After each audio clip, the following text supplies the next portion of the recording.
Olá, amados, bom dia.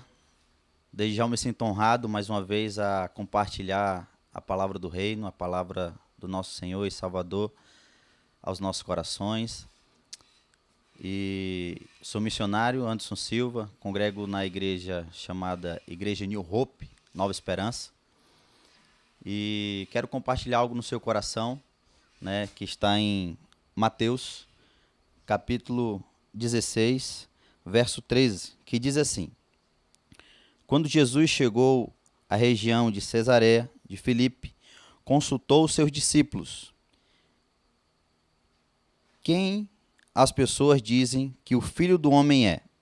E eles responderam: alguns dizem que é João Batista, outros Elias, e ainda há quem diga Jeremias ou um dos profetas. Então Jesus interpelou: Mas vós, quem dizeis que eu sou? E Simão Pedro respondeu: Tu és o Cristo, o Filho do Deus vivo. Ao que Jesus lhe firmou: Abençoado és tu, Simão, filho de Jonas, pois isso não foi revelado a ti por carne ou sangue, mas pelo meu Pai que está nos céus. Da mesma maneira, eu te digo que tu és Pedro, e sob esta pedra edificarei a minha igreja, e as portas do Hades, ou inferno, não prevalecerão contra ela. Eu darei a ti as chaves do reino dos céus, e o que ligares na terra haverá sido ligado nos céus, e o que desligares na terra haverá sido desligado nos céus. Isso é uma palavra reveladora e muito forte para os dias atuais, como foi para aquela época, quando Jesus ele vem e libera essa palavra ali no meio dos seus discípulos. E eu vejo assim essa palavra para os dias de hoje, para os nossos corações, para as nossas famílias, o quanto Deus ele se importa de uma igreja restaurada, uma igreja transformada, uma igreja que não se envolve com o sistema desse mundo, uma igreja realmente pura, santa e agradável aos seus olhos.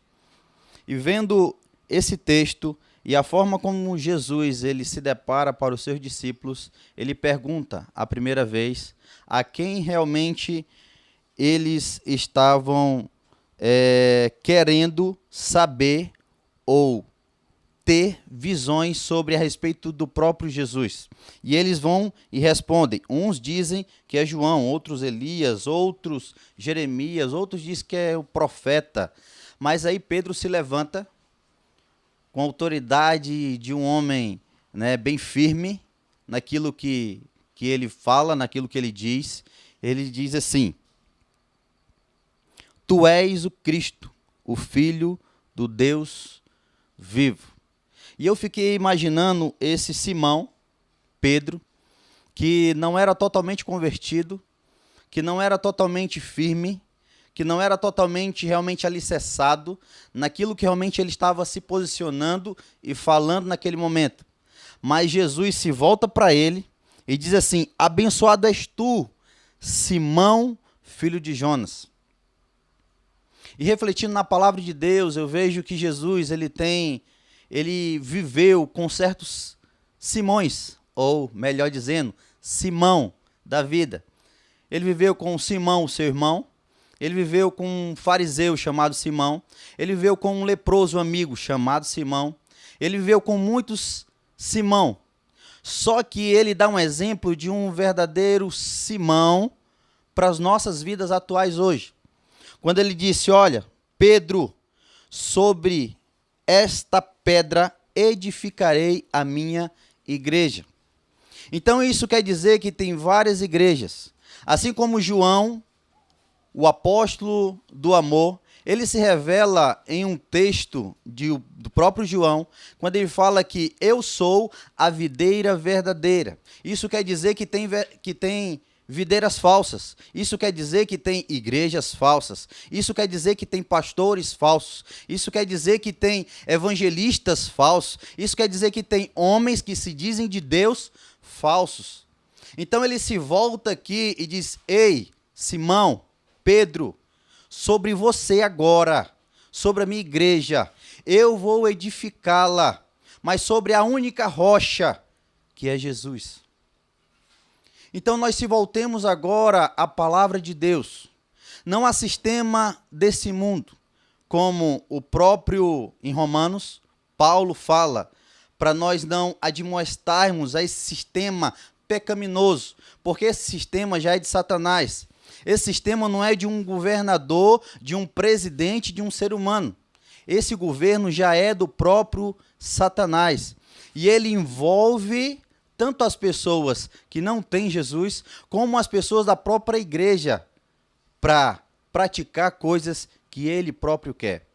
Então o Senhor Jesus, ele nos dá aqui um exemplo de uma igreja que realmente tem que andar, uma igreja tem que viver, uma igreja que tem que dar exemplo, uma igreja que tem que ser fiel, uma igreja que tem que estar se prostrando, uma igreja que tem que estar se humilhando. E ele se volta para esse Pedro e diz: Pedro, sobre esta pedra edificarei a minha igreja.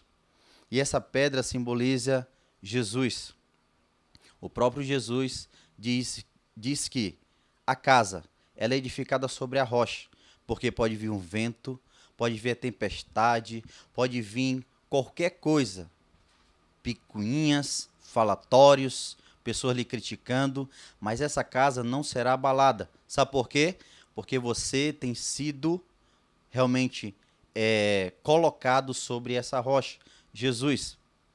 Quando Jesus está no meio do mar e os discípulos estão no barco, o próprio Pedro, ele vê, os outros discípulos dizem: é um fantasma. Mas Pedro disse: não, é o mestre, é Jesus. E ele fala assim: mestre, se for o Senhor, deixa-me ter contigo. E o próprio Yeshua, Jesus disse: vem. E ele começa a ir andar sobre as águas. Só que, no meio do caminho, ele começa a observar não só o Yeshua, ele começa a observar as ondas, ele começa a observar a tempestade, ele começa a observar os ventos, e ele começa a afundar. A igreja, quando ela não está fixada em Jesus, no total, ela começa a declinar. O que temos visto hoje é a igreja se voltando para esse sistema. É a igreja realmente se alicerçando as práticas e a convivência desse sistema. Mas Jesus disse que nós não precisamos de modelo nenhum. Jesus, aqui na sua palavra, ele fala que nós não precisamos de coisas nenhuma, mas nós precisamos de algo: Bíblia. O próprio Paulo, ele fala para Timóteo, ele diz: ei, cuida-te em ler, na tua leitura, cuida-te em te exortar, cuida realmente no ensino, para que você ande bem. Então nós, através de Jesus, os apóstolos, Paulo e esses 40 autores que através do Espírito Santo de Deus realmente escreveram essa palavra, ela vai de encontro aos nossos corações. E nós não precisamos realmente mais fazer nada, ir atrás de nada. Nós precisamos disso aqui, ó. Bíblia. Você precisa de Bíblia. Eu preciso de Bíblia. Nós precisamos realmente ter comunhão com essa palavra. Sabe por quê? Às vezes vem situações e nós começamos a se desesperar, nós começamos realmente a se angustiar, nós realmente viemos a ter medo, porque nós não convivemos com a palavra. Na Reforma Protestante, em 1517, começa algo impactante ainda mais, quando um homem da Igreja Católica, ele se volta a ler ainda mais a palavra. E quando esse homem realmente se volta a ler a palavra, ele começa a ter descobertas, revelações, através do próprio Jesus, dando para ele. E é isso que nós temos que ter. Palavra na nossa vida. palavra no nosso coração, palavra nas nossas atitudes, palavra no nosso cotidiano, palavra para os nossos filhos, palavra. Então Jesus deixa aqui um exemplo. Um exemplo. Ele não falou, Pedro, sobre ti, Pedro. Não. E ele não falou assim, sobre os teus sucessores, sobre os teus discípulos. Não. Ele falou sobre a rocha.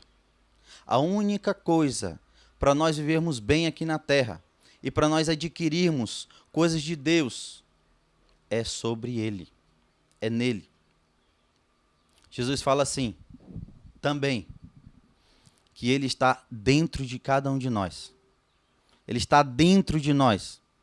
Então viva esse evangelho. Não viva aquilo que as pessoas dizem. Não viva aquilo que realmente as pessoas falam. E eu digo mais, Paul Osh, falando e pregando, ele disse, ei, não viva só em ler livros, não viva só em ler e ouvir pessoas, não viva só em ver mensagem bíblica, mas viva a palavra, leia a palavra, ela que vai te edificar, ela que realmente vai te instruir. Então eu quero deixar essa palavra para você viver a palavra. Independente de qualquer situação que você esteja vivendo, viva a palavra. E eu quero convidar você que não está congregando em nenhum lugar, está em casa. Às vezes as pessoas congregam em casa, meu Deus. Eu convido você na igreja New Hope, perto do Horto Florestal. Você entrou no Horto Florestal, a segunda rua esquerda. Quarta-feira à noite, ensino da palavra. Palavra para a sua vida, 19 horas. E o culto de domingo, às 9 horas, pela manhã, o culto da família. E desde já você é bem-vindo. Fique com essa mensagem, que essa mensagem venha ser restauradora para a sua vida e o seu coração. Amém?